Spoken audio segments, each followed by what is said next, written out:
हम किसान थे मजदूर बना दिया हमें सरकार ने।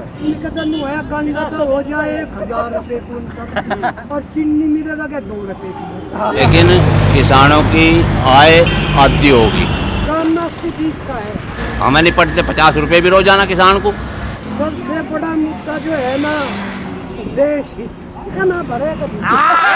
जी बदलाव तो है, देखो गुंडागर्दी तो कम हुई। नमस्ते दोस्तों, मैं आर्य कपिल वैदिक आपका स्वागत करता हूं आपके अपने YouTube चैनल सबल किसान पर। सबल किसान पर ये चुनाव विशेषांक है। पश्चिमी उत्तर प्रदेश में चुनाव का माहौल है। 2 दिन बाद पहले चरण का मतदान होना है। यहाँ जहाँ मैं खड़ा हूँ ये पश्चिमी उत्तर प्रदेश का बागपत जनपद है और इस बागपत जनपद में जो मेरे पीछे हाईवे आप देख रहे हैं, ये हाईवे पिछले लगभग 30-35 सालों से यहाँ राजनीति का बड़ा मुद्दा रहा है। इस हाईवे ने चौधरी अजीत सिंह से लेकर सोमपाल शास्त्री और सत्यपाल सिंह जो डॉक्टर मौजूदा विधायक सांसद हैं यहाँ से बागपत से, इन सभी का सफ़र तय किया है। ये हाईवे गवाह रहा है उस सारे विकास का जो पिछले 30-40 सालों में जो इस पर गुजरी है, उस सभी का यह गवाह रहा है। तो ये जो हाईवे है, इसी हाईवे पर स्थित है ये गांव शाहपुर बड़ौली। हम यहाँ पहुँचे हैं और हम यहाँ जानेंगे, चूँकि पूरे पश्चिमी उत्तर प्रदेश में कहिए तो जाट मतदाता बहुत ही निर्णायक भूमिका निभाते हैं। जाट बाहुल्य क्षेत्र है। तो अब के जो चुनाव है 2022 विधानसभा के उत्तर प्रदेश के, इसमें भी देखना ये होगा कि ये जाट मतदाता किस तरफ अपना रुझान रखते हैं, क्योंकि ये साफ है कि जो लखनऊ का रास्ता है वो पश्चिमी उत्तर प्रदेश के बिना नहीं तय किया जा सकता, इसे अनदेखा नहीं किया जा सकता। तो इस जाट बाहुल क्षेत्र में यहाँ जो हमारे जाट भाई हैं उनसे हम पड़ताल करेंगे कि वो क्या रखते हैं अपने मुद्दे, किन आधारों पर वो वोट देंगे इस चुनाव में। जाट राजनीति पर पूरी चर्चा और किसान राजनीति पर पूरी चर्चा इस एपिसोड में हम करने वाले हैं। तो बने रहिए हमारे साथ। यदि आपने अभी तक इस चैनल को सब्सक्राइब नहीं किया है तो इसे सब्सक्राइब कर लें, साथ ही बेल आइकॉन भी दबा दीजिए ताकि आने वाली सभी अपडेट्स आपके पास पहुंचते रहें। हमारे साथ कुछ किसान भाई मौजूद हैं।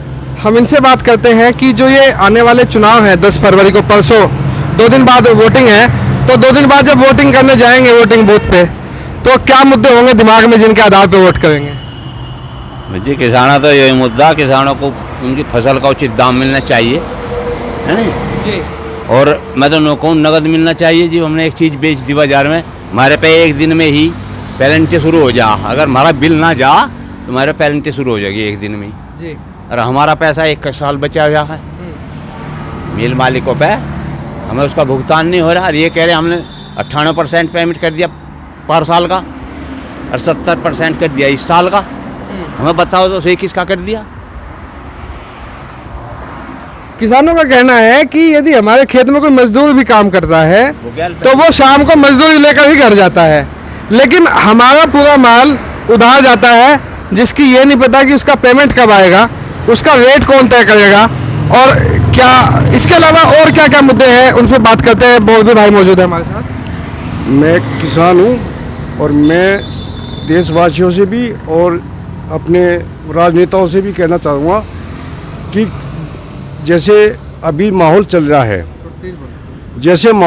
उस माहौल में से तो ये लगता है कि हिंदुस्तान की 2 भारत बनने हैं, एक गरीब भारत एक अमीर भारत जी, जिससे कि अमीर लोग अपने घरों में बैठ करके गरीबों से अपना काम कराएंगे। आज अगर किसान के खेत में एक मजदूर जाता है तो वो अपनी मजदूरी तय करके आता है और शाम को मजदूरी के पैसे लेके जाता है, और किसान का माल जो है ना वो उधार में जाता है, उस पर इंटरेस्ट भी नहीं। अगर हमारा बिजली के महीने का एक बिल नहीं भरा गया, बिजली का बिल, तो उस पर हमारा सरचार्ज लग जाता है। जब वो ज़्यादा हो जाता है तो गवर्नमेंट बोलती है कि हमने 6 महीने का बिल जो सरचार्ज माफ़ कर दिया। किसान का तो जो ना उस पर मिल पर क्यों नहीं लगाया सरचार्ज? वो किसान कहाँ से, कोई मशीन थोड़ी है किसान के पास में कि वो जो है पेड़ है कि भाई झाड़ करके अब फसल दे रहा है पैसे की। किसान तो मेहनत से कमाता है। किसान के पास तो तराजू भी नहीं है जो अपने गन्ने को तोल करके उसको कर दे। एक नमक बनाने वाला 1 किलो का पैकेट बना दिया नमक ने, उसको चाहे अमृतसर में तोल लो, चाहे उसको बंगाल में तोल लो, चाहे तमिलनाडु में तोल लो, 1 किलो है उसकी प्राइस 20 रुपये है। किसान का गन्ना है, फालतू हो गया तो कोई खरीदना नहीं मिला, और जो कम हो गया तो जो ना उसको उसका भाव नहीं मिला। तो ऐसी व्यवस्था होनी चाहिए। देश में सब लोग रहते हैं, गरीब रहते हैं, अमीर रहते हैं, जो समर्थ लोग होते हैं, जो शिक्षित लोग होते हैं, और जो हमारे बुद्धिजीवी लोग हैं, उनको देश के बारे में सोचना चाहिए। बाकी ये राजनीतिक जो है भाई, कौम पे, इलाके पे, उस पे, ये इस पर राजनीति नहीं होती। आने जो पिछले 5 साल गए हैं मुख्यमंत्री योगी आदित्यनाथ के, इसमें क्या बदलाव महसूस किया है पश्चिम उत्तर प्रदेश में किसान होने के नाते आपने? जी बदलाव तो है, देखो गुंडागर्दी तो कम हुई है।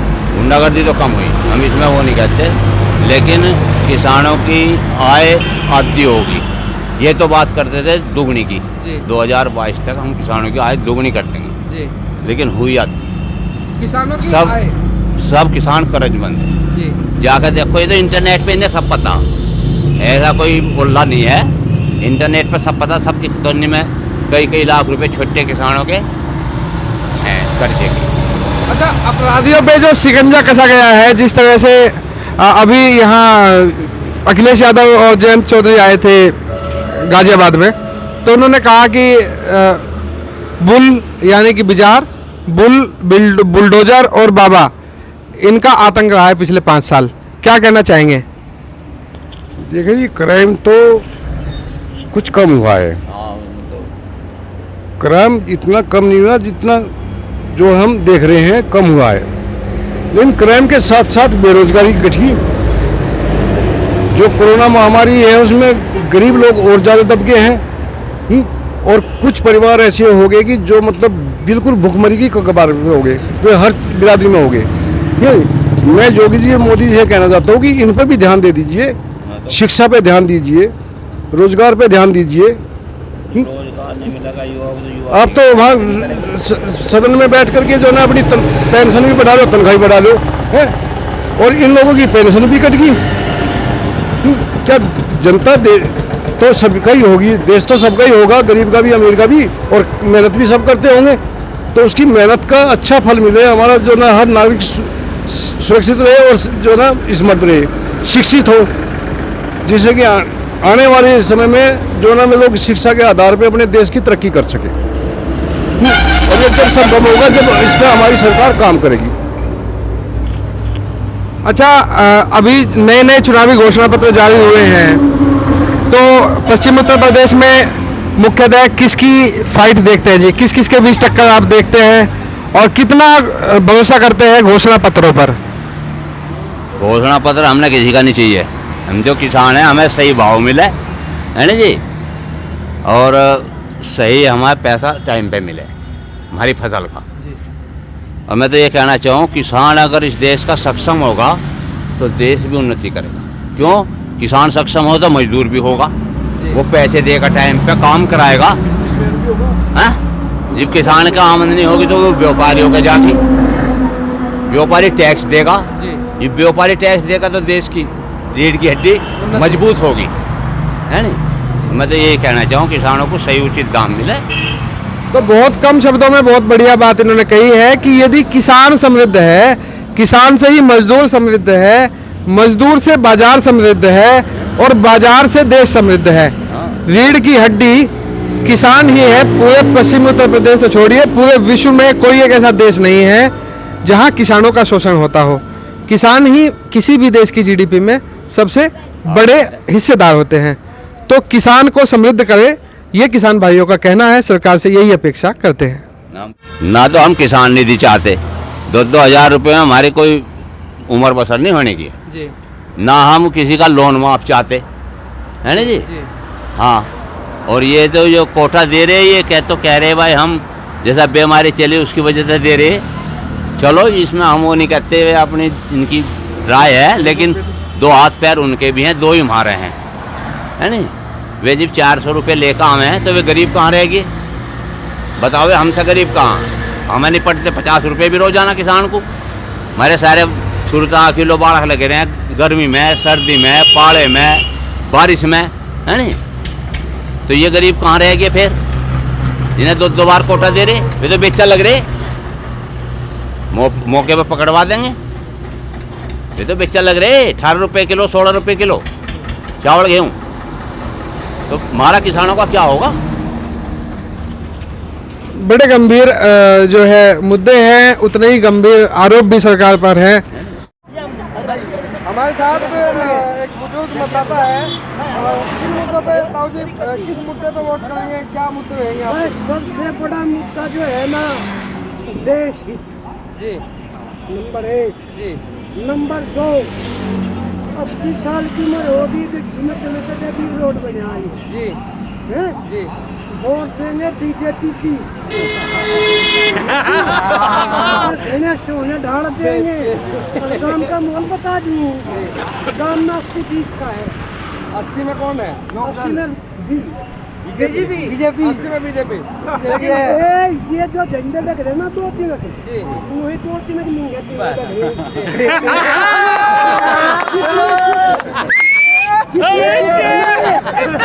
सारी बीजेपी।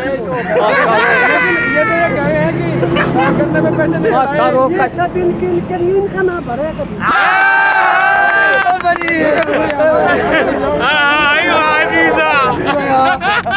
माफ कर दो, फोन कर दो, माफ भी कर दो, किन कर दो।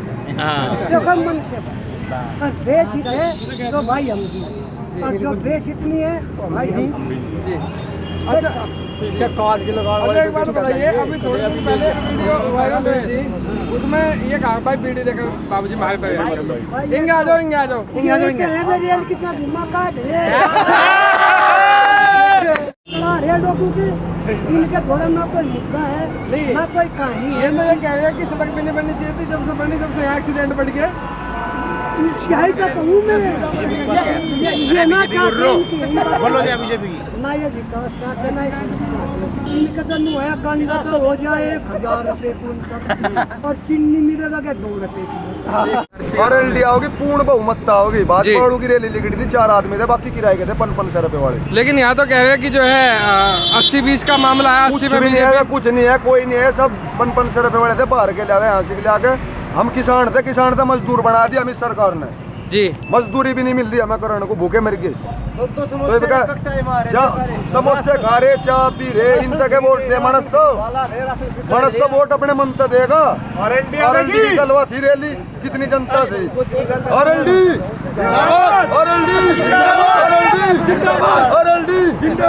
हाँ जी, बताइए जी, किन मुद्दों पे वोट करेंगे? बहुत ज्यादा भाजपा ने काम करे जी, सड़क बनवाई जी, गन्ने का पेमेंट ठीक करवाया जी माँ बेटी की सुरक्षा पूरी ज्यादा है जी, हर काम में भाजपा के। लेकिन यहाँ तो ये कह रहे हैं कि लोकदल वालों ने जो है, लोकदल वाले तो कह रहे हैं कुछ भी का जोर पर झूठ बोले, पकवा दे पूरे काम में जी, ये तो कह रहे हैं कि यहाँ जो है ज्यादातर बहुमत जो है लोकदल के साथ है। झूठ बोल रहे हैं, बीजेपी का है लोग।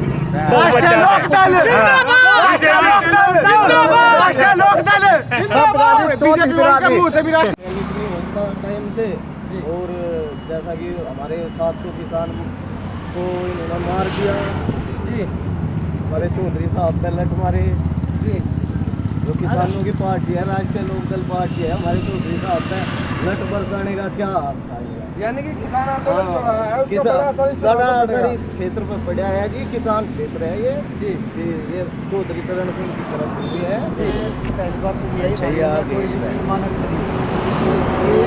जैसे पहले कंपनी आई थी उसके अनुरूप अगर ये बनता तो इसकी हालत ही होती। इसमें ये डिवाइडर सिस्टम बना हुआ है ना, इसमें सरिया का प्रावधान था, इसमें एक जगह है, आप छोड़ के देखो तो इसमें एक जी, कहीं नाला छोटा बना दिया, कहीं बड़ा बना। देखो जो बाहर में लोग आज यहाँ से निकल के जा रहे हैं उनके लिए निकाल रहे हैं, यहाँ के लिए सारे विधायक बीजेपी के हैं, तो अब भी रोड नहीं बनेगा तो फिर कब बढ़ता जी ये पूरी बेल्ट में बीजेपी है, तो अब एक ही मुद्दा है कि ये रोड भी नहीं बनाएंगे, फिर करेंगे। ये तो बनना ही था। और फिर भी किसान या हम है जो युवा वर्ग है, हम तो जी टोल टैक्स दे के जा रहे हैं ना, 80 रुपए दे के गाड़ी निकालते हैं अपनी। मासी गाजीपुर बॉर्डर 13 महीने किसान पड़े रहे, उनका 700 किसान शहीद हो गए, उनका पता नहीं दिया मोदी साहब ने। चौधरी